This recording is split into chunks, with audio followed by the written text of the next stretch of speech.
Welcome to M3 is 3D, where Sean Connery never really died. He just got a little shaken, not stirred. Morning roundup, we've got a Socrates pipe holder, small T-Rex, and another Socrates Octo. Our casualty, Clint Eastwood. Pains me to say. And the other part of a dragon guitar holder, amazingly, Sabertooth Skull still printing. Perhaps most excitingly, we actually sold Lieutenant Nibbles again. And we're making a Sharko. Big T-Rex skull. So it is early, but I'm gonna come out and say it. Last couple days of Christmas have been very slow in sales. Cyber Monday was big. The weekend before that was big. Tuesday was pretty big. And then we've really not sold very much in the last 2 days, which is insane. It's like stepping into a campfire and your foot is only getting kind of unseasonably warm. There's no obvious factor.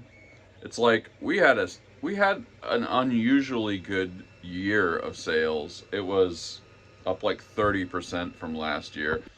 I guess we got that one bad review, but that's not anywhere near enough to explain. I mean, one review doesn't really do anything for your sales, pretty much, unless you're like selling one product primarily, and that algorithmically is the review everybody looks at first. So it's been pretty strange, but it is early. Things on Etsy are weird sometimes. This doesn't necessarily indicate anything, but it is something I've never seen in 7 years. Technically, this would be the 8th Christmas. So I've heard other people say the same thing, other Etsy sellers that have been in the game for a while. Maybe the economy has just finally gotten to that point where people just don't have money like they used to anymore. Or it could be that my focus on big food, like big food is just not a Christmas thing, I guess. So maybe that's has something to do with it. We have sold a couple of big food items though. Basically, I have no idea what to do with this information. I don't know. It was a good year of sales, though. As always, we're just going to keep coming out with stuff. Plus, we haven't really hit the absolute busiest time of the Christmas season, but I'm telling you, like, in years past, it was like 5 times this busy. If nothing else, we made a whole bunch of stuff up in advance. We will sell these things eventually. That's kind of why I did them. But yeah, I don't know what to do with this information. It's really quite strange, honestly. This has kind of been my lifestyle for a while, and you get very used to the different seasonal cycles. And like, I would guess I would say the sales are slightly higher than normal right now. But like the last couple days, I haven't sold anything today, which is very weird. Granted, it is quite early, but like that's a thing that would never happen. Like, there was not a single day in any Christmas before where I didn't sell something like from the absolute earliest part of the day. Yeah. There was no day in Christmas pasts where I didn't sell probably at least 4 or 5 things by right now. And that would be kind of low. So that's pretty strange. It's pretty strange stuff. Also strange considering that the only factor that has changed is it's Christmas versus the rest of the year. Like, because the rest of the year, like I said, been pretty good. Been better than last year. So it's not like there's no obvious factor there. It just changed the time of year. Very weird. We got a very nice pink Chihuahua can, and I think we're gonna snap some pictures. Launch this guy during Christmas.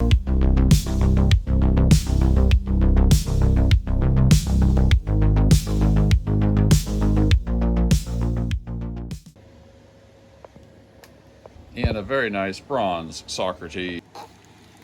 I think I just crystallized something in my mind. You know, dogs can have purposes in life. We all know the things. They can guard things. They can warn you about stuff. They can do the whole Lassie arc Timmy's down the well, you know? The reason puppies are as delightful as they are is they really can't have any of those purposes. They pretty much can't have any purpose. A puppy's purpose is to be awkward and do weird things, and well, actually that's it. I think that's what I like about them. They're like miming the purposes of dogs without being able to do them. It's almost like they put on a dog costume and try to act like a dog, but they actually aren't. They're just a weird little furry amoeba with no telos. And a very nice gator boy. He was a gator boy. She said, "See you later, boy." Just to explain my thought process a little bit. Like back in the day, I was a pretty big fan of the show House. You know, I had all the DVDs and stuff. Oh, they were these round things that were shiny on one side, kids. You know, I've probably committed the sin of trying to find profundity in things that are really not that profound. One of the things that comes back to me a lot with House, or at least in this context, is like, you know, there would always be that scene where he notices some fairly innocuous thing, and then he like extrapolates all these conclusions from it. House was based on Sherlock Holmes, by the way. You know, House, Wilson, Holmes, Watson. His address in the show is 221, I believe. Wow, this dude behind me is like really tailgating me, and we're not even going fast. Like, it's not even, there's a bunch of cars in front of me. It didn't even make sense. Anyway, maybe one of the conclusions you draw from that whole dynamic in the show is like, when I see something, I want to know what this is supposed to be telling me. And sometimes it's not really telling you anything. Randomness happens, which is also reflected in the show, really. But it is like sticking in my head that the last couple days of low sales has never happened.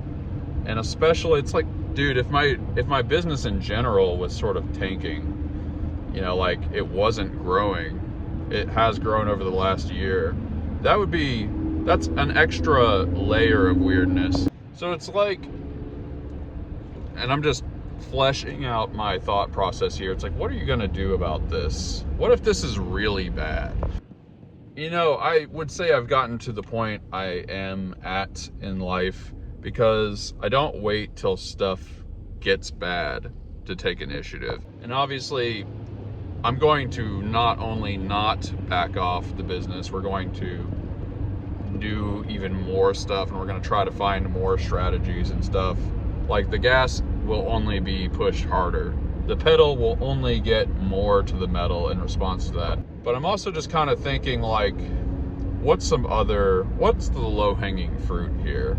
Like, what's some other stuff I can do? And look at Klein's. There's people parking in weird spots. Anyway, we have sold a couple things, but it's still, like, pretty underwhelming today. We could just get, like, we could sell, like, 5 coffee cups tonight, and then it's just like, well, what was that about? But anyway, something that jumped out at me the other day, it was like 2 episodes ago or something, I just made a joke about, like, I'm not going to tell you to like and subscribe. I don't even know why I said that. It was, as you can tell, oftentimes, the end of the episodes, there's a lot of improv going on. In fact, pretty much the whole episode is improv. But a bunch of people did subscribe. I actually didn't look at the likes. They probably liked too. If somebody subscribes, they're probably liking. So I've been thinking, like, well, I never asked to like and subscribe because I find that annoying. It's just stupid.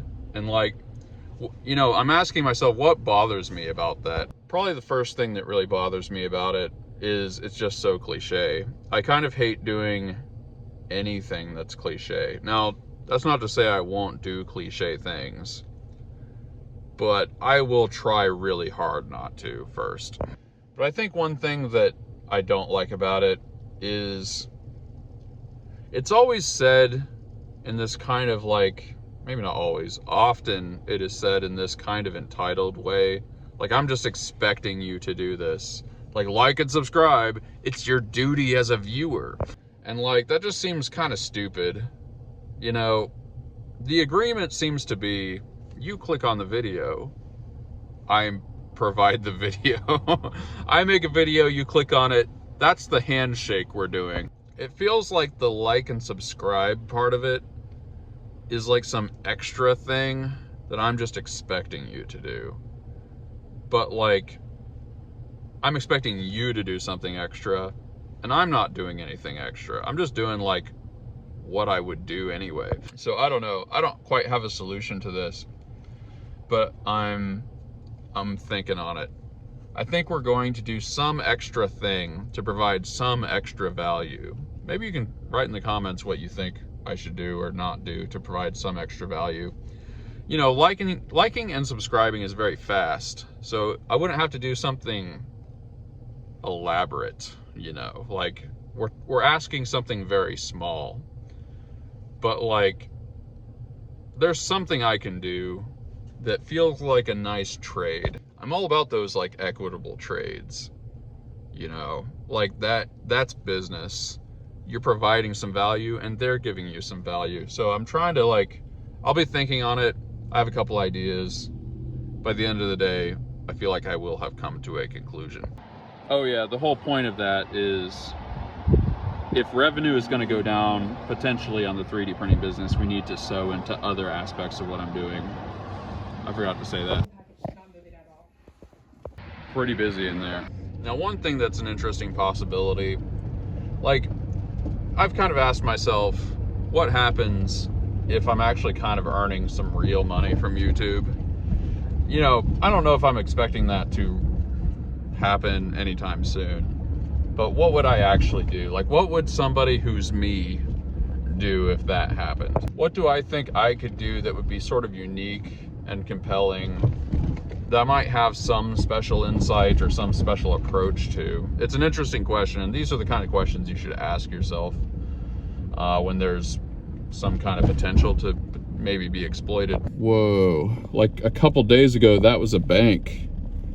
You guys have probably seen it in the periphery in these videos. That's crazy. So I've kind of periodically asked myself that question, and one thing that comes to mind that I think would be interesting is like, listen, you know, it wouldn't even have to be a big thing, but if the channel was getting to a point where it was like 5 times as big as it is, maybe a little more, I think one thing I could do, longtime viewers may remember what once I was talking about like what I think I might want to do after the business, and I don't have set ideas about this, but like, you know, I was thinking we could go on road trips, because the road trip thing is very fun. And part of that idea was like, we would find a local entrepreneur to interview, you know, something like that.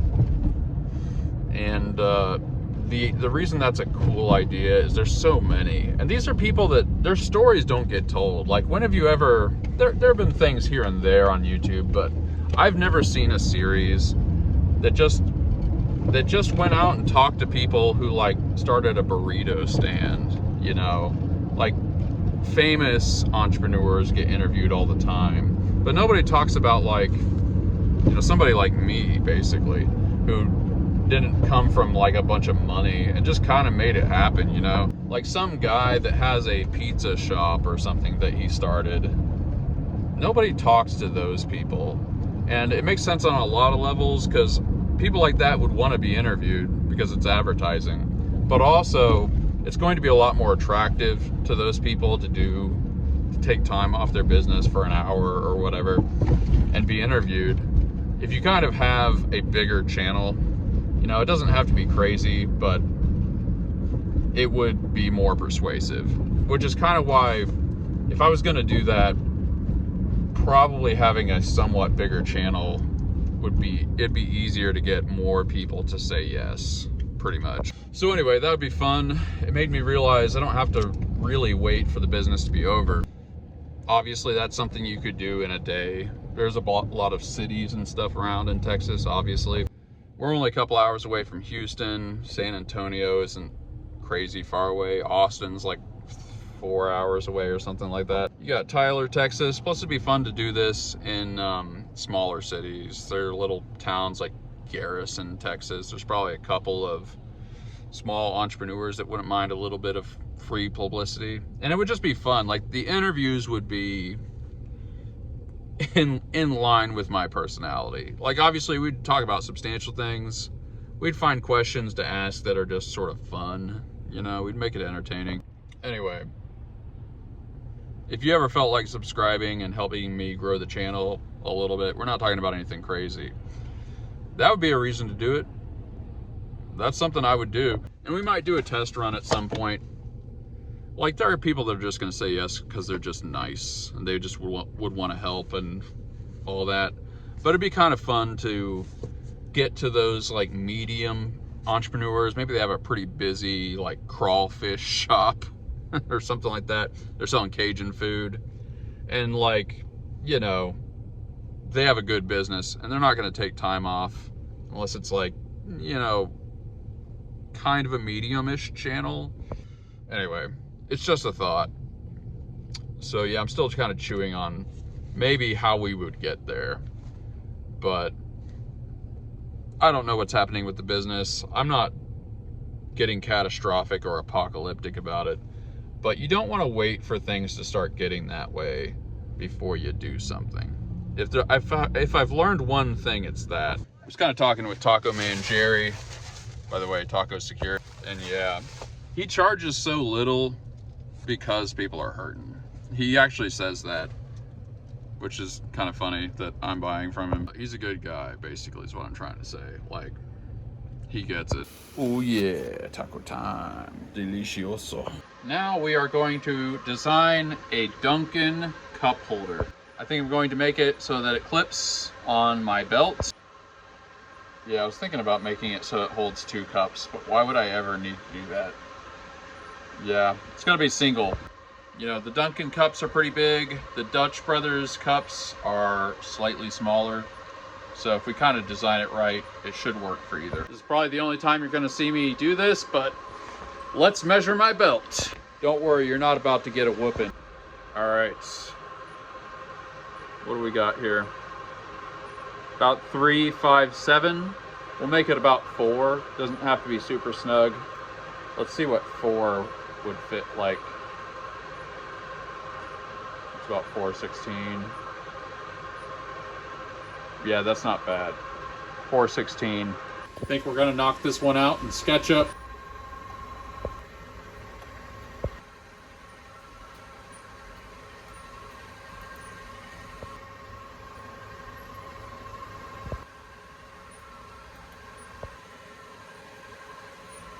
There we go.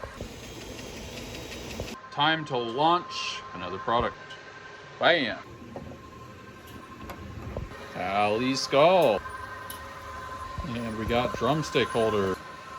For some reason, been selling a lot of these dragon guitar hangers. And we've got our golden retriever stand. And here we've got a dolphin. And we've got a big sharky. And we've got a foot stop. And we've got our croissants.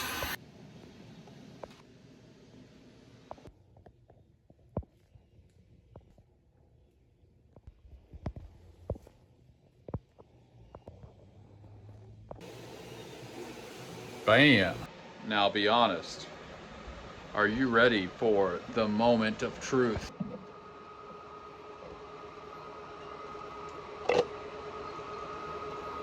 That's engineering, baby.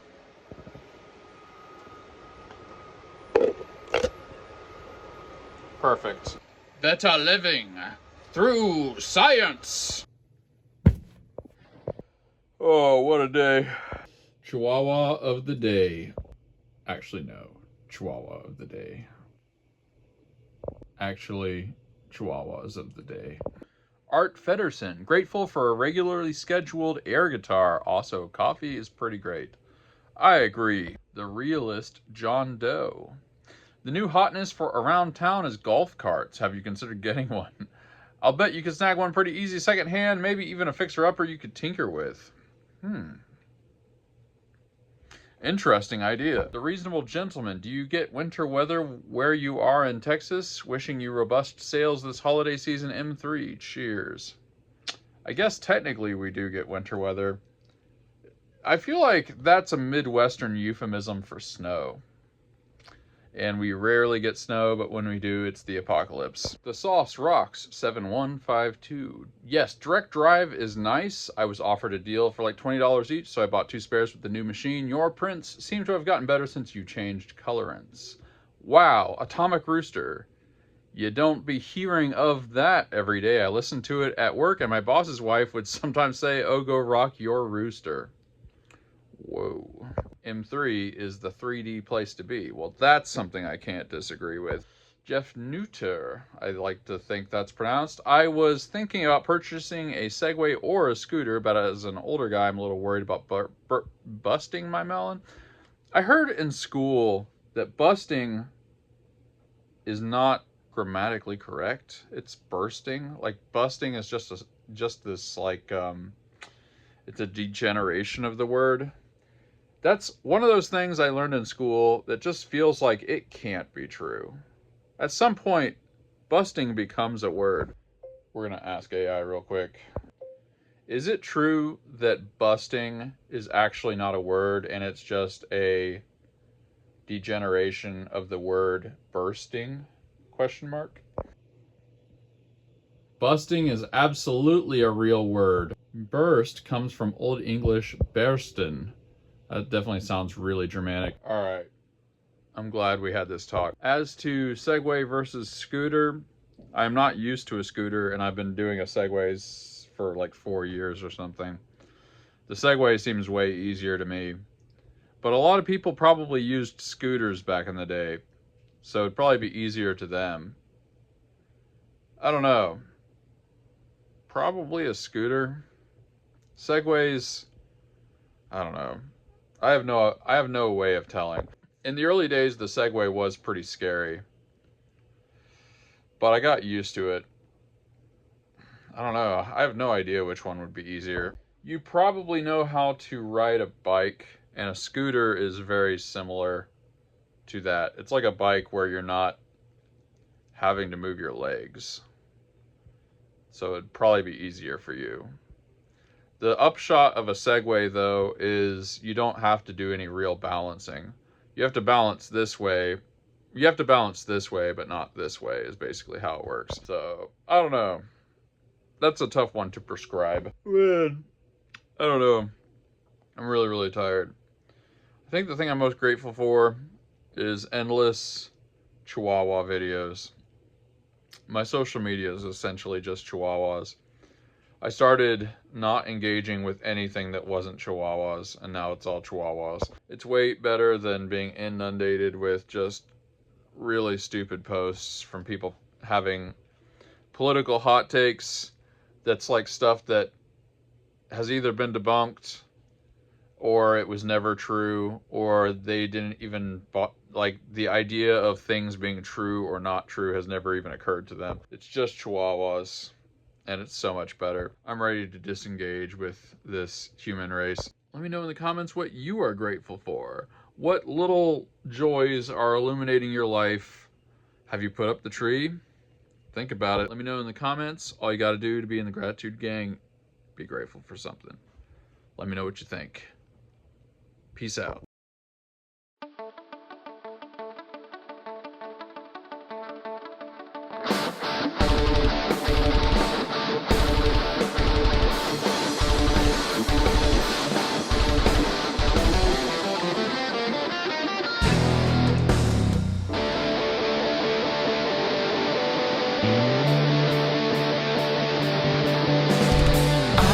Stay around you. I can't say what I need. This blinding adolescence I'm seeing to believe. Standing in a moment, what has been is cast aside, frozen there as time rode. I know that you must have died.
to say Auf Wiedersehen.